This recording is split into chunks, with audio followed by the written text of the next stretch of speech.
after 9 long years waiting patiently from the LA Times, Dan Wojcicki. Dan, the emotions you're feeling right now. Guys, first of all, I just want to say that I'm very happy to be here. There's been so many teammates along the way that I need to thank first. And I also want to say that, you know, I'm just blessed. I'm just blessed. Hashtag blessed. Hashtag blessed. What an opening for Dan Wojcicki. Good stuff, Dan. We're excited to have you on the show, and let's get right to it. Dan will be covering the Lakers with the LA Times this year. The Lakers played the Suns on Wednesday, but they got in one last practice before their first road trip of the season. LeBron and Anthony Davis did not play in the first 2 preseason games, but will they be available in Phoenix? Head coach Frank Vogel gave a status update before the team took flight.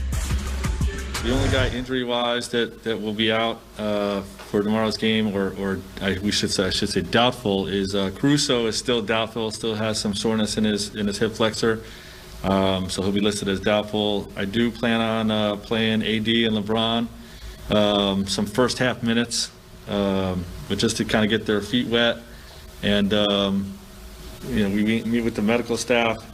They have a sort of a build-up plan of what is best. The coaching staff meets and feels out how much work they need to get integrated with new teammates and whatnot, and feedback from the players themselves.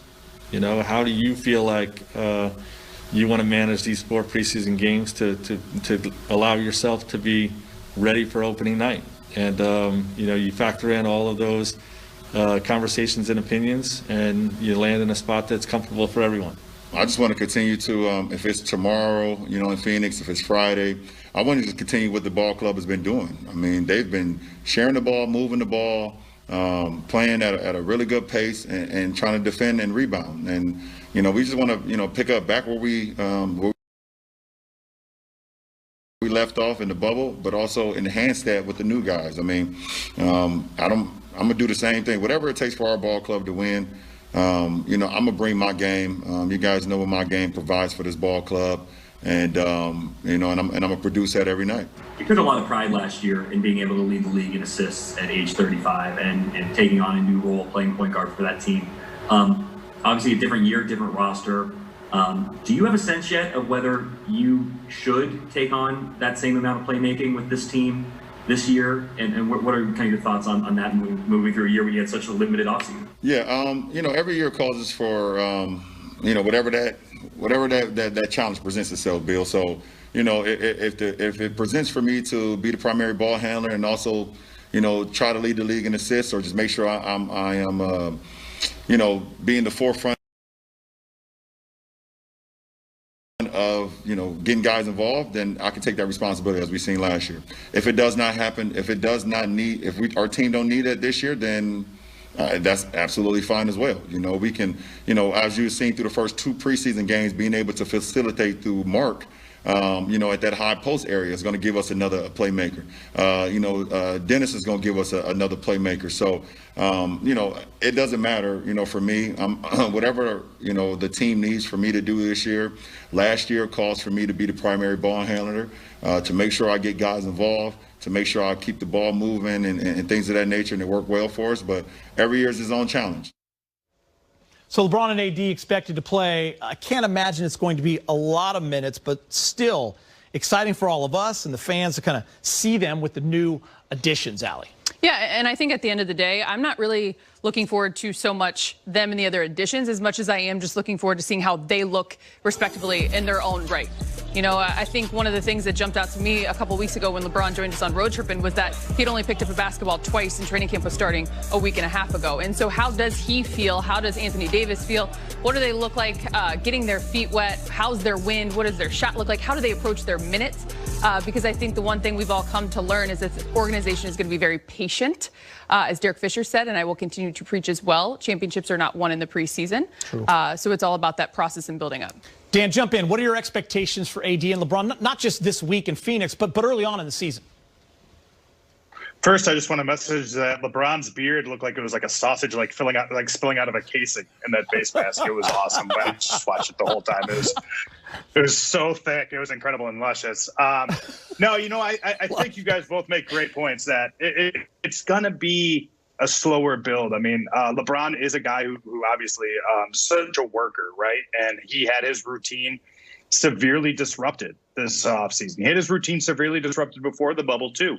I think that gives me some confidence, right, in his adaptability, especially this late in his career. He showed that he's willing to kind of roll with whatever's in front of him. And I think I asked Anthony Davis this earlier, and I was going to say in the bubble earlier in the preseason. I asked him about, not being able to play pickup. And he's like, that's not really my thing anyways, So he was doing these one-on-one workouts and stuff like that. So I think it's a slow build here. They've had a week worth of practice. I think they're pros. I think, December 22nd, I think they'll both be ready. I'm gonna agree with Frank when he says that. Piggyback off of what Bill Oram was asking LeBron James, with a lot of playmakers on this team, it's a much different roster than last year, a year when LeBron led the league in assists. Are we going to see a different role for LeBron this year, Al? I mean, he's always going to be the primary ball handler. Yeah, I will say until LeBron is not wearing a uniform, we will continue to get the same LeBron James that we have all been accustomed to seeing over his 16, 17 years in the league. That's just him by nature. What I think will be different and what we will see look a little different is the expectation and the pressure to make plays every single possession and second he's on the floor. And that's a testament to the front office and the moves that they made this offseason, allowing him to play a little bit more off the ball and dominate from a different angle and an aspect on the floor, which I think could only benefit the rest of this roster. And so if there's any way to make him look or seem different in that triple threat dominant force, it would just be maybe in terms of how he operates with the basketball in his hands and without. Yeah, Dan, I think back to last year when the playoffs started, everyone in the NBA, who's the other ball handler, who's the other playmaker besides LeBron, and then playoff Rondo decided to show up and no one asked that question again. This year, they're not going to be asking that question because there's plenty of them. Yeah, let's hope there's, regular season and postseason Schroeder. I think Taylor Horton-Tucker can help. LeBron today mentioned Marc Gasol as a guy who I think can carry some of that playmaking duty. It really is, mostly just semantics, right? Like LeBron does what he does, whether it's 10 assists to lead the league or 7 or 8. Like he's always a playmaker. He's always making plays for other people. He's one of the best passers in the NBA. He was one of the best passers in the NBA 15 years ago. He's still one of the best passers in the NBA. And I think putting a label on that doesn't really change much. I think, if anything, their offseason moves just showed that they wanted to find other guys who could create, other guys who could score. And I think part of it was that they knew this was just going to be a bizarre season. There are just going to be nights where, because of maybe contact tracing or some other things that you're just going to need a guy to step up. And I think that's what Rob Pelinka went and did. And I don't think it'll really change LeBron's role that much because best player in the world is sort of his role. You don't really have to put a label on it other than that. Yeah, LeBron's going to lead the team in assists. I don't think anybody would bet against that. Who we haven't talked a lot about is Anthony Davis, outside of signing that 5-year contract. We've seen what he can do when he rests his body. We saw it during the season. Did he have enough time, Allie? How do you think he'll look to start this season? I think he'll be dominant. I think that there was a moment in his media availability, and Dan, you can correct me if I'm wrong on this, but where he said he's actually had moments where he's needed coaches to tell him, ease up, settle down just a bit. Because 1, he loves the game. 2, oh, by the way, he's young. And 3, he still is entering that stage in which he is continuing to develop his already high caliber kind of play. And so I think he understands and knows what kind of season this is going to be for his running mate. And it's about him getting out of the gates early as well and putting his imprint on the game and this team from the get-go. Yeah, I agree with you. I mean, sometimes you see it with guys of that caliber when they win that first chip. It catapults them into another stratosphere. Right? SocialBlade.com is a site that monitors social media trends. How about this? Laker fans take pride in this. Taylor Horton-Tucker has over 280,000 followers on Instagram. In the past month, his follower count has increased by close to 79,000. His teammate, LeBron James, likes what he has seen from THT, and he's known it for a while. I think Taylor is first of all, obviously the basketball, we can see what he's capable of doing. For him to be 20 years old, he hasn't even scratched the surface yet of what he's going to be. But the kid can flat out play. I saw it about 3.5, 4 years ago. I was watching a high school basketball game, and I happened to catch Simeon playing, and I told our agent at the time, it's now Taylor's agent, Rich Paul, told my agent, I said he need to take a look at this kid, Taylor Horton Tucker, that's at Simeon. I think, the kid is super talented. This is like 4 years ago. Long story short, I mean, obviously, you see what he's doing now. And he's going to continue to get better and better and better, as the days goes on. He get an opportunity to practice against us, the guys as veterans and things of that nature. So he's just going to continue to improve, and he's going to do some really good things in this league for a long time. Taylor Horton Tucker, THT, this year's preseason All-Star MVP. Dan, how much do you believe in his talent? I think it's the most popular baby name in Los Angeles probably for the last 48 hours. A lot of Taylors running around.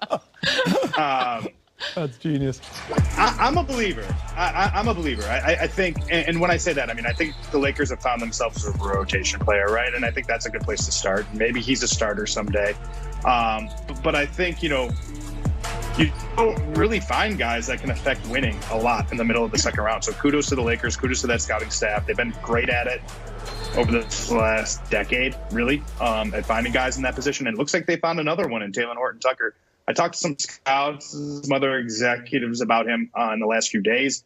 And I think, people are a little split in terms of, like, is this just a preseason thing? Obviously, I don't think anybody expects him to shoot above and scoring, 33 points. But I think we saw, and you saw it in that highlight package, a player who understands how to use his body, a player with tremendous agility and a lot of skill and growing confidence. And like, seriously, like, this dude's 20 years old. Dieter, you have suits older than that, for sure.